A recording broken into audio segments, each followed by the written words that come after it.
Okay, para sa 5th episode ng Weekend Gadgets guys, andito sa atin ngayon yung pinakabagong smartwatch ng Zeblaze, ang Vive 5 Pro.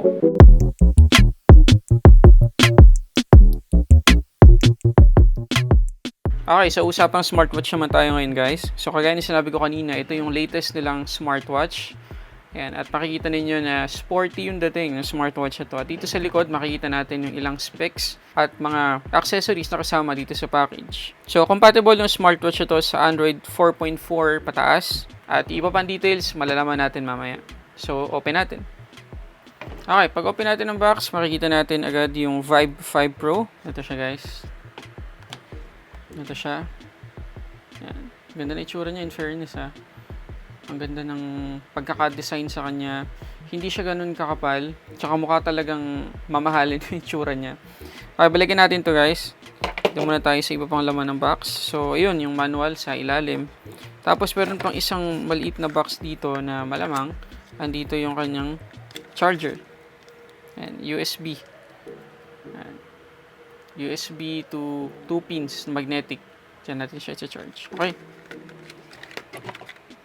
Okay, so ito yung smartwatch guys. Dito muna tayo sa design. So makikita natin na modern yung design ng smartwatch. Ayan, nahirapan tayo mag-focus. Ayan. Ayan. So meron tayong power button, mode button.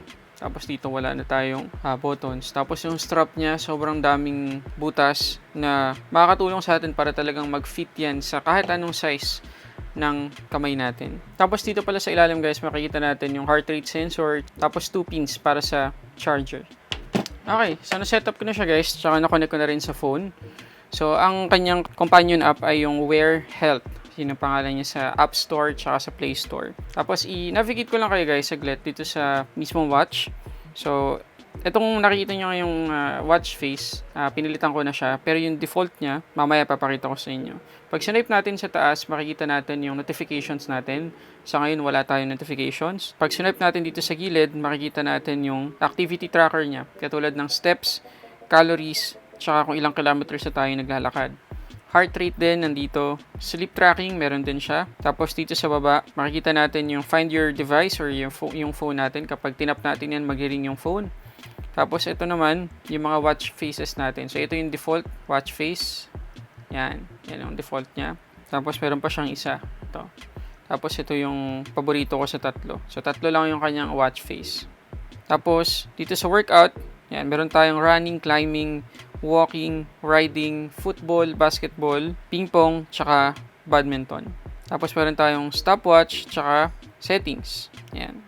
So, tatlo lang, o dalawa lang yung mababago natin. Brightness, tsaka bright screen time. Tapos, yung last, yung power. Yan, kung gusto natin siyang i-restart, o gusto natin siyang patayin. Napaka-komportable yung sa kamay, sa totoo lang. Magaan siya. Hindi siya yung smartwatch na mapifeel mong smartwatch talaga yung suot mo kasi mabigat. Ito parang normal na relo lang. Okay.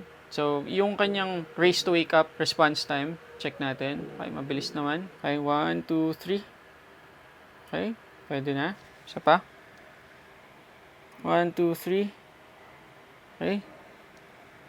1, 2, 3. Okay, so mabilis siya all over. Para sa price niya, para sa specs niya, mabilis siya. At ito pala guys, ay hindi Android or hindi Wear OS or anumang Android version na naka-install dito sa mismong watch. Ang gamit dito ng Zeblaze ay yung gawa nilang operating system para sa watch nila. Okay, so hindi to Android na makakapag-install ka ng mga Android application or merong Play Store dito. Walang ganon.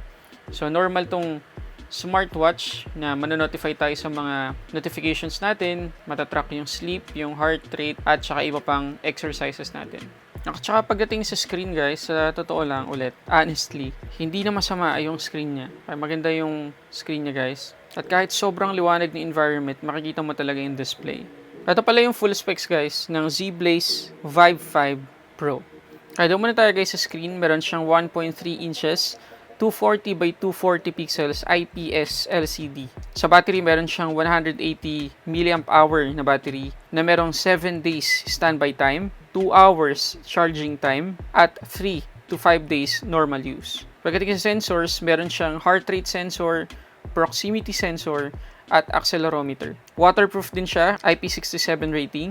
At kagaya na sinabi natin kanina, meron siyang heart rate sensor, activity tracker, sleep monitoring, multi-sport tracking, at meron siyang real-time pace and distance kapag nakakonect yung Vibe 5 Pro sa GPS ng phone natin. Okay, so magkano ba guys yung smartwatch na to? Sobrang mura niya guys. Mag-range lang yung price niya from 1,800 pesos to 2,200 pesos. Depende sa seller. So, nandiyan ang link guys ng Zeblaze website sa description sa baba kung gusto niyo ma-visit yung mismong page ng Zeblaze 55 Pro para pa sa mas detailed na specification at details. Okay, so para sa akin ba sulit siya? Sulit siya guys. No? Wala akong mareklamo sa kanya. Although hindi siya Android operating system, okay lang kasi mura naman eh. Hindi siya mahal na smartwatch. Pagkatapos, ang daming features, madami siyang nade-detect na activity natin. Plus maganda yung display. Tapos yung response rate niya pagdating dun sa wake up gesture, okay na okay din, mabilis. So, para sa akin, sulit na sulit siya, guys. So, ulitin ko, nandiyan yung link ng Zeblaze Vibe 5 Pro sa description sa baba. So, yun muna, guys. Maraming salamat sa panonood sa ating 5th episode ng Weekend Gadgets. Yun muna, guys. Please don't forget to like, comment, subscribe para sa samot-saring unboxing or reviews. This is Sulit Tech Reviews.